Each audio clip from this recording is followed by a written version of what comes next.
नमस्कार. भाजपा उमेदवार मिहिर कोटेचा यांच्या प्रचारार्थ विक्रोळीमध्ये जाहीर सभा झाली.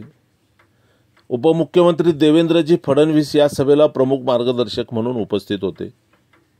पीपल रिपब्लिकन पक्षाचे राष्ट्रीय कार्याध्यक्ष जयदीपभाई कवाडे आणि रिपब्लिकन पक्षाचे राष्ट्रीय महासचिव अविनाशजी म्हातेकर यांची दणक्यात भाषणं झाली. त्यांनी संविधान बदलणार नसल्याची ग्वाहीही दिली. ते आपण या व्हिडिओच्या माध्यमातून पाहू. छत्रपती शाहू महाराज, लोकशाहीर अण्णाभाऊ साठे, सावित्रीबाई फुले, जिजाऊ माँसाहेब आणि या देशाचे उद्धार करते, भारताचे भाग्य विधाते, गांधीजींचे प्राणदाते, रिपब्लिकन आंदोलनाचे जनक, रिपब्लिकन आंदोलनाचे प्रणेते, विश्ववंदनीय बोधिसत्व परमपूज्य डॉक्टर बाबासाहेब आंबेडकर यांच्या विचारांना, यांच्या चरणी सर्वप्रथम मी त्रिवार वंदन करतो. आपल्या या लोकसभेचे, आपल्या सर्वांचे, आपले लाडके उमेदवार, महायुतीचे, आपल्या एकजुटीचे उमेदवार, आमचे मोठे बंधू आदरणीय मिहिरजी कोटेचा यांच्या निवडणूक प्रचार सभेला उपस्थित आपल्याच या भागाचे, आम्ही त्यांना माजी खासदार म्हणणार नाही, ते आजीच राहतील, असे आमचे नेते सन्माननीय मनोजभाई कोटकजी, शिवसेनेच्या नेत्या सन्माननीय आदरणीय आमदार आमच्या भगिनी आदरणीय मनीषाताई, भारतीय जनता पक्षाचे नेते आणि ज्यांनी उद्धव ठाकरेंची बँड वाजवून टाकली असे फायर ब्रँड नेते आदरणीय किरीट सोमय्याजी, आमच्या रिपब्लिकन पक्षाचे आदरणीय नेते, आमचे नेते आदरणीय अविनाश महातेकरजी, आमच्या पीपल्स रिपब्लिकन पक्षाचे मुंबईचे कार्याध्यक्ष विलास निकाळेजी वरती या, विलासभाई निकाळे वरती या. तुम्ही बोलायचं खूप आहे, वेळ कमी आहे. आमच्या सारखे आंबेडकरी चळवळीतील भीमसैनिक एवढे एका विकास तर होणारच आहे, पण आम्ही इथे समाचार घ्यायला आलेलो आहे उद्धव ठाकरेंचा, आम्ही इथे समाचार घ्यायला आलो आहे शरद पवारांचा. काय म्हणतात उद्धव ठाकरे? आमच्या महायुतीला, किरीटजी, आमच्या महायुतीला बदनाम करायचं काम या महाराष्ट्रात कोणी करत असेल तर उद्धव ठाकरे करत आहेत. काय म्हणतात उद्धव ठाकरे? आणि या उद्धव ठाकरेंबद्दल एक गोष्ट सांगू का या बहिणींनो तुम्हाला? जेव्हा कोविड होतं, संपूर्ण आमच्या या महायुतीचे, शिवसेनेचे नेते, भाजपचे नेते कोविडच्या या भयानक महामारीमध्ये बलिदानाचं कफन बांधून आपल्या डोक्याला फिरत होते लोकांच्या सेवेसाठी. तेव्हा हे महाशय उद्धव ठाकरे घर कोंबडा बसून आपल्या घरी बसले होते. म्हणून या उद्धव ठाकरेला मला या जनतेच्या समोर म्हणायचं आहे, मिहिर भाई, मुझे आज इन सब जनता के सामने कहना है, किरीट जी, फूल है गुलाब का, कली किस काम की, फूल है गुलाब का, कली किस काम की. अरे उद्धव ठाकरे, तूने वंदनीय बाला साहब के विचारों से गद्दारी की, तेरी जिंदगी किस काम की, तेरी जिंदगी किस काम की. किरीट जी, आपका आशीर्वाद रहने दीजिए. आणि झालं कसं? संपूर्ण महाराष्ट्र आणि देश वंदनीय बाळासाहेब ठाकरेंना वाघ म्हणायचं, हो की नाही? हात वरती करून सांगा, हो की नाही? संपूर्ण देश आणि महाराष्ट्र वंदनीय बाळासाहेब ठाकरेंना वाघ म्हणायचा. आणि ही वाघाची अवलाद बघा कशी लाचार निघाली. कुठे शरद पवारांच्या दारावर भिकेचे कटोरे घेऊन उभी, कुठे काँग्रेसच्या दारासमोर भिकेचे कटोरे घेऊन उभी. म्हणून उद्धव ठाकरेंना इशारा देताना माझ्या सारख्या भीमसैनिकाला म्हणायचं आहे, अरे वाघाची अवलाद तू, लाचारासारखी भुंकू नको. अरे वाघाची अवलाद तू, लाचारासारखी भुंकू नको. सांगून गेले वंदनीय बाळासाहेब, मेला तरी तू झुकू नको, मेला तरी तू झुकू नको. पण ही झुकणारी अवलाद, सत्तेसाठी लाचारी करणारी अवलाद आज या देशामध्ये आमच्या सारख्या आंबेडकरी चळवळीच्या भीमसैनिकांना बघा ना, खोटा मनीषाताई खोटा प्रचार करतात उद्धव ठाकरे. शरद पवार खोटा प्रचार काय म्हणतात की मोदी साहेब 400 पार झाले तर हे लोक परमपूज्य डॉक्टर बाबासाहेब आंबेडकरांचं संविधान बदलून टाकतील. अरे उद्धव ठाकरे साहेब, संविधान बदलणं हे नवरे बदलणं इतकं सोपं आहे का?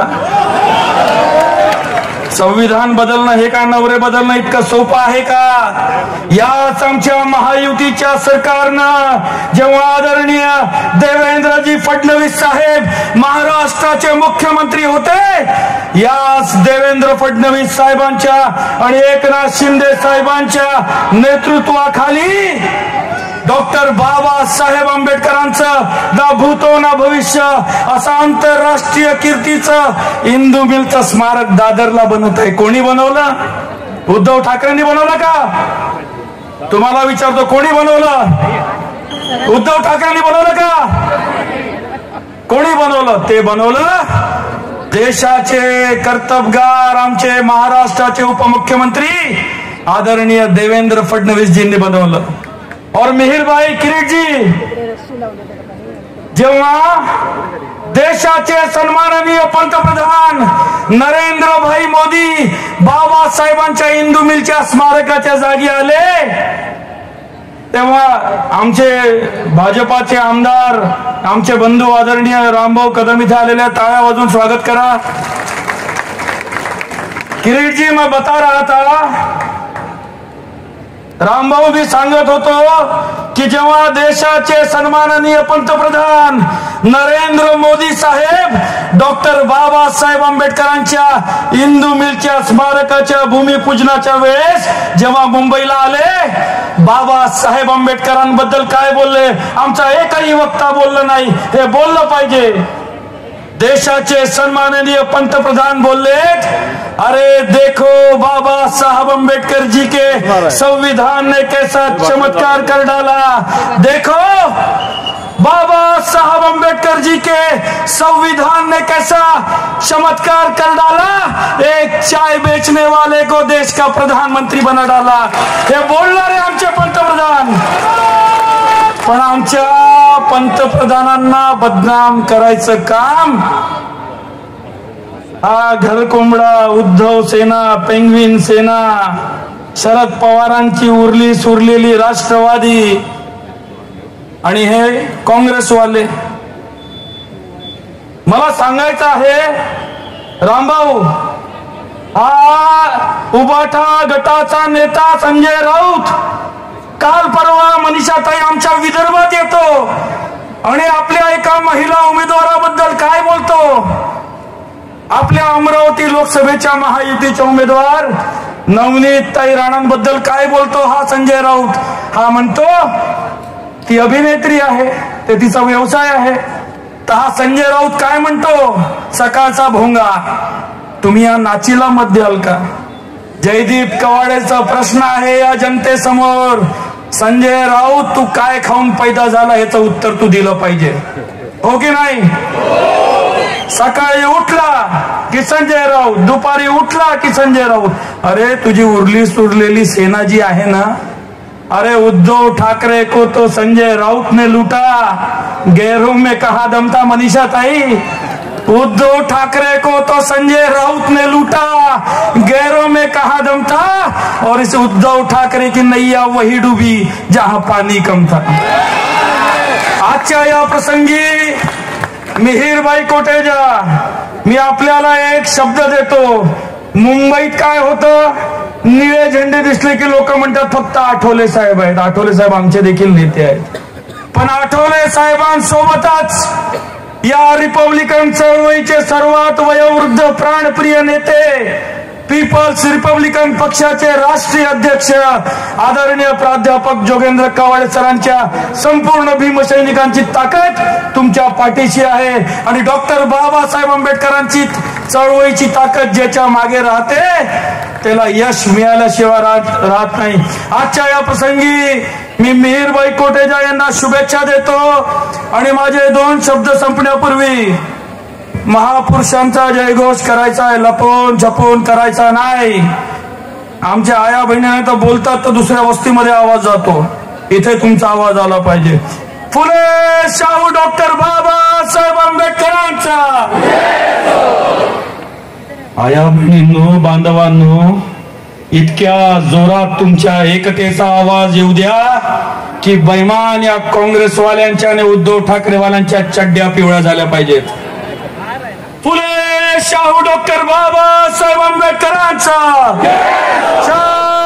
छत्रपती शिवाजी महाराज की अबकी बार।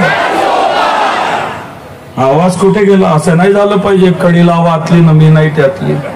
सर्वांचा आवाज जोरात आला पाहिजे। अबकी बार। ते तिकडे मागचे लोक तुम्हाला हात नाही का? अबकी बार, अबकी बार, फिर एक बार, फिर एक बार। धन्यवाद। जय भीम, जय संविधान। आणि तरी तुम्ही मला कसं काय विचारता? तुम्ही बाबासाहेब आंबेडकरांना जाऊन विचारा। 3 दिवस नेहरू अस्वस्थ होते आणि त्याच्यानंतर नेहरू गांधीजींच्याकडे गेले आणि त्यांनी गांधीजींना ज्या वेळेला विचारलं की देशाचं संविधान लिहायला आपल्याला डॉक्टर आंबेडकरांशिवाय दुसरा कोणी माणूस नाही, काय करायचं? गांधीजींनी सांगितलं तुमचं काय मत आहे? तो म्हणे मला कळत नाही, मला तुम्ही सांगा। म्हणे दुसरं कोणी लिहू शकणार आहे का? तर नाही। मग द्या बाबासाहेब आंबेडकरांना संविधान लिहायला। आणि त्यावेळेला या देशाच्या संविधानाची बाबासाहेब आंबेडकरांनी निर्मिती केली। आणि आज काही लोक उठतात आणि ते म्हणतात की आम्ही संविधानामध्ये बदल करू।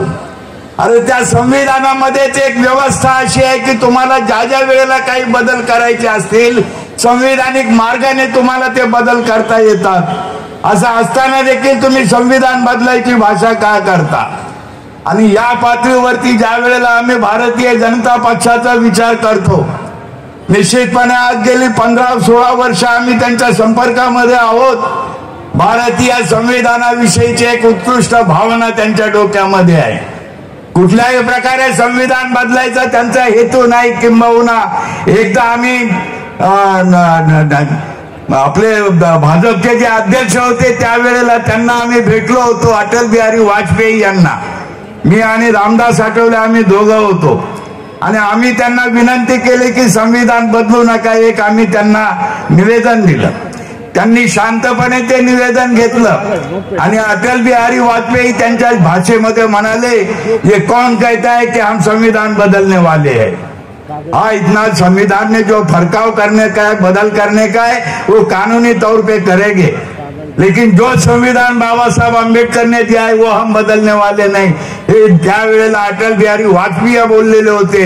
आणि आता तिसरी पिढी जरी भाजपची असली तरी ती देखील संविधानाला मानणारी आहे आणि त्यामुळे या संविधानाच्या बचावासाठी म्हणून आपल्याला पुन्हा भाजपचं सरकार या देशामध्ये आणावं लागणार आहे।